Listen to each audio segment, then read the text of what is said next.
Si u bën gati mirë të gjithë gjërat dhe u nisën përpara stermet. Nis pas tyre edhe vetë dhe më 22 shtator e solli ushtrinë dhe vendosi rreth mureve të qytetit çadrën e vet dhe të kalorsve, e ngriti aq larg armiqve sa të mos kish mundësi të goditi se sipërmi me dy fek, të cilët mbretërorët i përdornin fort, dhe për të cilët Tirani kishte lënë atje ata më të rrahuritë me atë punë. Kombësorët zunë vend jo larg mureve, dhe që të mos bieshin në predhat e atyre të qytetit, lodhën një sasi të madhe trarësh e drasash, dhe ndërtuan casi pa ulluze për ta bërë të pamundur çdo dëmtim. E periodot, pothuajse të gjithë ishin shigjetar, të tjerët prej race italike dhe gjermane. Ishin të pajisur me dy fek dhe me hagrepa.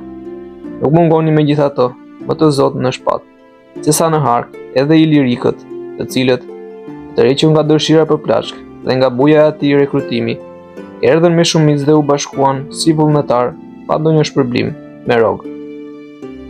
Gjatë asaj kohe vinin çdo ditë më shumë në Epir, ushtarë nga të gjithë anët e dheut për të hyrë në shërbimin e Skënderbeut, i cili ishte i vetmi nga të gjithë sundimtarët e krishterë që spushonte kur dhe që ishte gjithmonë i zënë me luftë armike, i përgjithshëm i turqeve.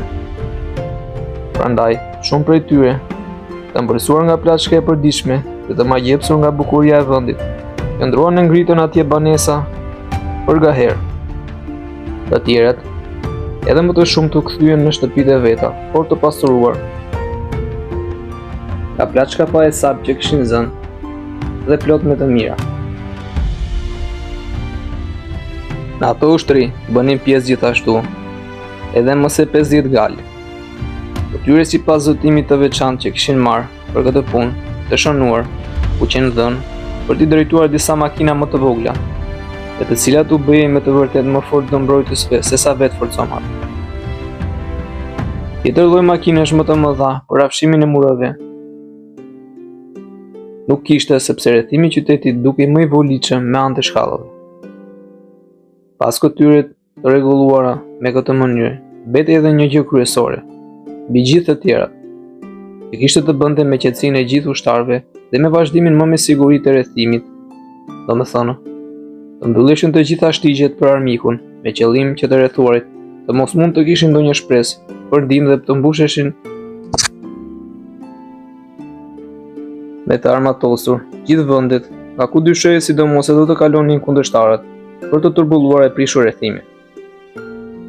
Kështu u thirr ajo roj e vjetër dhe një rezervë e re prej 800 ushtarësh, dhe pasi u shtuan këtyre nga 1000 kalorës prej forcave të pranishme, dhe u nda tërë kjo ushtri në dysh.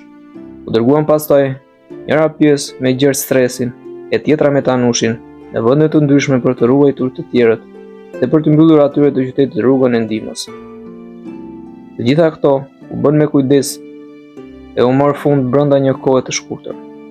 Pastaj, kapetani e pa të udhët që të kalonte gjithkush në detyrën e vet e në punët e sulmit dhe të fillonte fortuna e vërtet me barbarët, sepse për 7 ditë me radhë, që kurse erdhën aty tanët, të zënë me përfutësim rreth e qark të kampit dhe me përfundimin e konaqeve ku do të qëndronin si ushtar, duke menduar se do të kalonin atje tërdimrin, nuk e patën garë si duhej kundërshtarin, as me ndonjë veprim, as me ndonjë fjalë.